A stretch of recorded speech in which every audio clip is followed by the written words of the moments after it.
Om Swastiastu. Assalamualaikum warahmatullahi wabarakatuh. Shalom nama budaya. Salam sejahtera bagi kita semua. Perkenalkan, saya Nilu Putuari Sintia Dewi. Saya dari kelas 11A Farmasi dan saya nomor absen 4. Baik, di sini saya akan menjelaskan mengenai materi keluarga Sukinah. Berikut video penjelasan saya mengenai materi keluarga Sukinah. Baik, di sini saya akan menjelaskan mengenai peta konsep dari materi keluarga Sukinah ini. Yang pertama yaitu di sini saya akan membahas atau menjelaskan mengenai definisi dari keluarga Sukinah itu sendiri. Yang kedua yaitu tujuan perkawinan menurut Hindu. Lalu yang ketiga, di sini saya akan menjelaskan mengenai jenis perkawinan Hindu. Dan yang terakhir, di sini saya juga akan menjelaskan mengenai kewajiban atau swadharma suami dan istri. Selain itu, di sini saya juga akan menyisipkan atau menjelaskan beberapa materi yang juga berkaitan dengan keluarga Sukinah, yaitu mengenai tanggung jawab seorang ibu, serta hak dan kewajiban anak. Jadi, yang pertama yang akan saya jelaskan di sini yaitu mengenai definisi dari keluarga Sukinah itu sendiri. Sebelum saya membahas atau menjelaskan mengenai definisi dari keluarga Sukinah itu sendiri, sebelumnya, apakah ada yang tahu apa yang dimaksud dengan keluarga Sukinah? Nah, jadi keluarga Sukinah adalah suatu kondisi ideal dari sebuah keluarga yang diharapkan terjalin dalam keluarga Hindu. Keluarga Sukinah berasal dari kata keluarga dan Sukinah. Jadi, istilah keluarga tersebut berasal dari bahasa Sanskerta, yaitu dari akar kata kula dan warga. Kula di sini berarti abdi atau hamba, dan warga di sini berarti jalinan atau ikatan. Jadi, istilah kula dan warga ini dirangkaikan sehingga menjadi kata kula warga, yang dapat berarti suatu jalinan atau ikatan pengabdian. Nah, dari istilah kulawarga inilah mengalami sedikit perubahan bunyi, yaitu menjadi keluarga. Di mana definisi dari keluarga itu sendiri adalah suatu jalinan pengabdian antara suami istri dan anak-anak. Sedangkan kata Sukinah ini berarti bahagia dan sejahtera. Sukinah di sini juga dapat diartikan sebagai terpenuhinya kepuasan batin dalam hal psikologis dan tercapainya kebutuhan jasmani, yaitu sejahtera. Jadi, definisi dari keluarga yang Sukinah ini adalah keluarga yang bahagia dan sejahtera. Keluarga Sukinah ini dapat pula diartikan sebagai terpenuhinya kebutuhan hidup jasmani dan rohani dalam suasana berkecukupan, selaras, serasi, dan seimbang sesuai dengan kewajiban masing-masing. Selanjutnya, di sini saya akan membahas mengenai tujuan perkawinan Hindu. Sebelumnya, apakah ada yang tahu apa saja sih tujuan perkawinan menurut agama Hindu? Baik, di sini saya akan jelaskan. Jadi, menurut ajaran agama Hindu, terdapat 3 tujuan pernikahan yang terkandung dalam kitab Manawadharma Sastra, yaitu sebagai berikut. Yang pertama yaitu Dharma Sampati. Dharma Sampati ini merupakan di mana kedua mempelai secara bersama-sama melaksanakan dharma. Di mana dharma yang dimaksud di sini yaitu meliputi semua aktivitas dan kewajiban agama seperti melaksanakan yajna. Yang kedua yaitu praja. Praja ini merupakan kedua mempelai mampu melahirkan keturunan yang akan melanjutkan amanat dan kewajiban kepada leluhur, di mana melalui yajna dan lahirnya putra yang suputra. Seorang anak akan dapat melunasi hutang jasa kepada leluhur, di mana disebut dengan pitra rena. Sedangkan hutang kepada dewa disebut dengan dewa rena, dan hutang kepada para guru disebut dengan resi rena. Tujuan yang ketiga yaitu rati. Rati artinya kedua mempelai dapat menikmati kepuasan seksual dan kepuasan-kepuasan lainnya, di mana ini juga dimaksud dengan arta dan kama. Kepuasan-kepuasan tersebut yang tidak bertentangan dan harus berlandaskan dengan dharma. Nah, itulah tadi tujuan pernikahan menurut kitab Manawa Dharma Sastra, yaitu terdapat 3 tujuan. Selain itu, di sini juga ada tujuan lain dari pernikahan menurut ajaran Hindu, yaitu untuk membentuk keluarga atau rumah tangga yang bahagia dan kekal. Maka, dalam agama Hindu, sebagaimana diutarakan dalam kitab Suci Weda, perkawinan itu sendiri adalah terbentuknya sebuah keluarga yang berlangsung sekali dalam hidup manusia, di mana hal tersebut juga dapat disebutkan dalam kitab Manawa Dharma Sastra 9, sloka 101 sampai 102. Selain itu, ada juga tujuan lain dari sebuah pernikahan, yaitu untuk membentuk sebuah keluarga yang bahagia. Keluarga yang berbahagia kekal abadi dapat kita capai bila mana di dalam rumah tangga terjadi keharmonisan serta keseimbangan hak dan kewajiban antara suami dan istri, masing-masing dengan swadharma atau kewajiban mereka. Kebahagiaan ini juga dapat ditunjang oleh unsur-unsur material dan non-material. Unsur material adalah tercukupinya kebutuhan sandang, pangan, dan papan. Sedangkan unsur non-material itu sendiri meliputi yaitu kedua suami dan istri haruslah saling isi-mengisi, bahu-membahu dalam membina rumah tangganya serta mempertahankan keutuhan cintanya dengan berbagai seni. Dengan berbagai seni dalam berumah tangga, yaitu antara lain saling menyayangi, saling tegang rasa, dan saling memperhatikan kehendak masing-masing. Mempersatukan dua pribadi yang berbeda tidaklah gampang. Namun, jika didasari oleh cinta kasih yang tulus, itu akan mudah dapat dilaksanakan. Baik, selanjutnya yang ketiga, di sini saya akan membahas mengenai jenis perkawinan Hindu. Jadi, menurut kitab Manawa Dharma Sastra dinyatakan bahwa sistem atau bentuk perkawinan dalam agama Hindu terdapat 8 jenis, yaitu sebagaimana berikut. Yang pertama yaitu Brahma Wiwaha.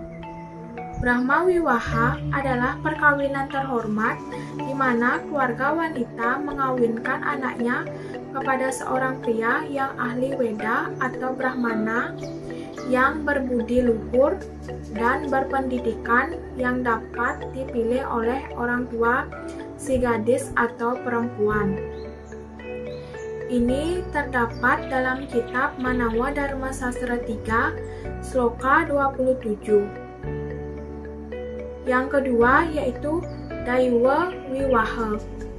Daiwa Wiwaha adalah perkawinan dengan cara orang tua perempuan mengawinkan anaknya kepada seorang pendeta yang melaksanakan upacara atau yang telah berjasa yaitu non-material kepadanya. Ini terdapat dalam kitab Manawa Dharma Sastra 3, Sloka 28. Jenis perkawinan yang ketiga yaitu Arsa Wiwaha. Arsa Wiwaha adalah bentuk perkawinan di mana orang tua mengawinkan anaknya kepada pria yang memberikan sesuatu berupa material kepadanya atau atas dasar kebaikan keluarga. Arsa Wiwaha ini juga dapat didefinisikan sebagai perkawinan yang dilakukan sesuai dengan peraturan setelah pihak wanita menerima seekor atau 2 pasang lembu dari pihak calon mempelai laki-laki. Ini dijelaskan dalam kitab Manawa Dharma Sastra 3, Sloka 29. Yang keempat yaitu Prajapati Wiwaha. Prajapati Wiwaha berarti yaitu perkawinan yang terlaksana karena pemberian seorang anak kepada seorang pria setelah berpesan dengan mantra "Semoga kamu berdua melaksanakan kewajibanmu bersama" dan setelah menunjukkan penghormatan kepada pengantin pria. Ini dijelaskan dalam kitab Manawa Dharma Sastra 3, Sloka 30. Yang kelima yaitu Asura Wiwaha. Asura Wiwaha adalah bentuk perkawinan yang terjadi di mana setelah pengantin pria memberikan mas kawin sesuai kemampuan dan didorong oleh keinginannya sendiri kepada si wanita, dan ayahnya menerima wanita itu untuk dimiliki, di mana dijelaskan dalam kitab Manawa Dharma Sastra 3, Sloka 31. 6 yaitu Gandarwa Wiwaha. Gandarwa Wiwaha adalah bentuk perkawinan suka sama suka antara seorang wanita dengan pria. Ini dijelaskan dalam kitab Manawa Dharma Sastra 3, Sloka 32. Kemudian yang ketujuh yaitu Raksasa Wiwaha. Raksasa Wiwaha adalah bentuk perkawinan dengan menculik gadis secara kekerasan atau secara paksa. Ini dijelaskan dalam kitab Manawa Dharma Sastra 3, Sloka 33. Yang ke-8 yaitu Paisaca Wiwaha. Paisaca Wiwaha adalah bentuk perkawinan dengan cara mencuri, memaksa, dan membuat bingung atau mabuk. Ini dijelaskan dalam kitab Manawa Dharma Sastra 3, Sloka 34. Lalu yang keempat, di sini saya akan membahas mengenai kewajiban atau swadharma suami. Dalam kitab Sarasamucaya 242 disebutkan kewajiban suami antara lain yang pertama yaitu Sarirakta. Sarirakta artinya mengupayakan kesehatan jasmani anak-anaknya. Yang kedua, Pranadatta. Pranadatta artinya membangun jiwa anak-anaknya. Yang ketiga, Anadatta, yaitu merupakan harus mampu memberikan makan anak dan istrinya. Selanjutnya, ini juga dijelaskan dalam Griya Sutta, yaitu seorang suami mempunyai 2 kewajiban, antara lain yang pertama pati. Pati merupakan memberikan perlindungan kepada istri dan anak. Yang kedua, pastri Bastri di sini artinya seorang suami berkewajiban menjamin kesejahteraan istri beserta anak-anaknya.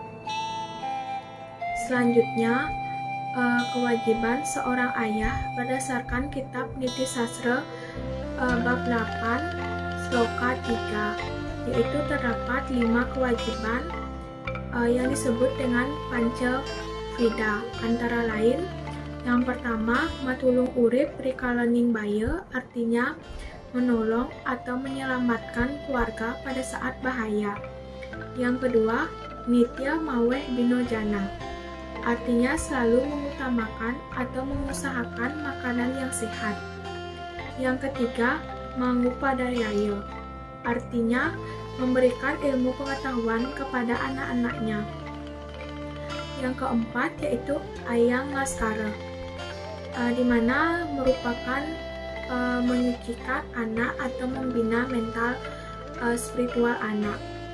Yang terakhir yaitu sang amat tuaken, artinya suami sebagai penyebab kelahiran bagi anak-anaknya.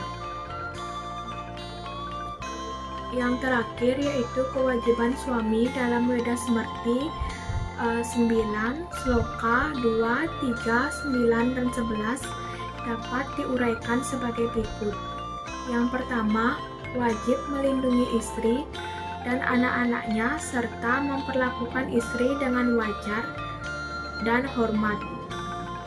Wajib memelihara kesucian hubungan dengan saling mempercayai sehingga terjadi kerukunan dan keharmonisan dalam berumah tangga. Yang kedua, suami hendaknya menyerahkan harta kekayaan dan menugaskan istrinya untuk mengurus harta rumah tangga, urusan dapur, yatnya, serta ekonomi keluarga. Yang ketiga, bila harus dinas keluar daerah, suami berusaha menjamin istrinya untuk memberikan nafkah.